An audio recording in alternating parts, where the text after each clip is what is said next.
Hello everyone, welcome back my channel. 80s pop star Susanna Hoffs of the Bangles faced identity crisis after becoming a mother. Susanna Hoffs, singer and guitarist for popular 80s band The Bangles, experienced a major shift in her life when she welcomed her two children in the 90s. Speaking to Billboard, she explained how the new role brought her to a crossroads where she experienced an identity crisis.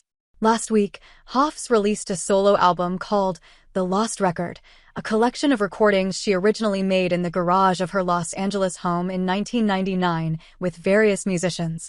The Bangles were formed in the garage of my childhood home, so I've had a lifetime of recording in garages, she said.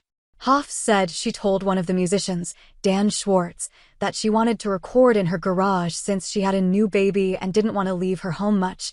She and her husband, film director Jay Roach, share two sons, born in 1995 and 1998.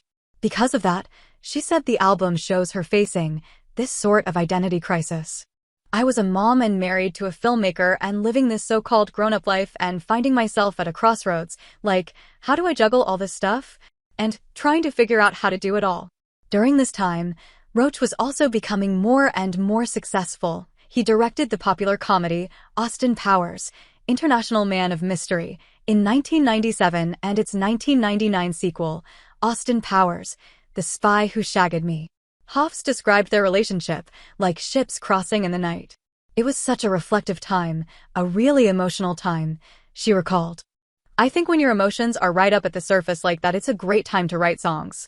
She never released the songs because the situation had become a little bit fraught. There was some discourse between some of the personalities, I think, and maybe it was because the Bangles wanted to get back together, and I felt that I had to park this, somehow, for the greater good. It was so long ago. It was just, like the stars were not aligning or something, and I had to shelve it. She added, but I've always loved these sessions. I had such a fondness for the material and for these recordings because they were so honest and sort of basic and stripped down. It was so much the spirit of creativity in that garage. I'm so glad it's coming out, finally. As for what she has planned next, Hoffs said, I'm bouncing around, doing music and my next book and whatever. I live for art and music have always driven me. I think when I put my mind to something and have such a passion for it, I can't stop myself. I'm so grateful I've had that ability in my life. Hoffs was photographed last week at a grocery store in Los Angeles. The singer wore no makeup, slouchy pants, and a bright pink sweater as she walked out of Bristol Farms. Last year was also busy for the singer-turned-actress. She released her fifth solo album, The Deep End, and also her first novel, The Bird Has Flown.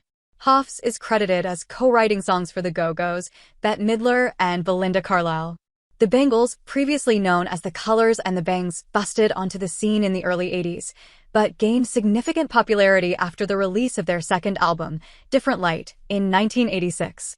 The album's #1 single was Walk Like an Egyptian, followed by Manic Monday, which was written by Prince.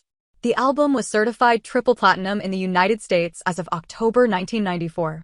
Hoffs, along with sisters Vicky and Debbie Peterson, founded the band in 1980.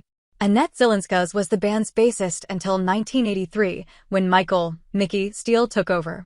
6 years later, the band would break up, only to reunite in 1998 for a song that was featured on the Austin Powers, The Spy Who Shagged Me soundtrack.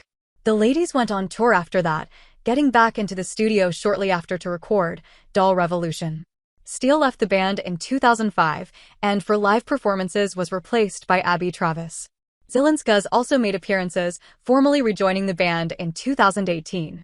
The last time the Bangles released new music was also in 2018.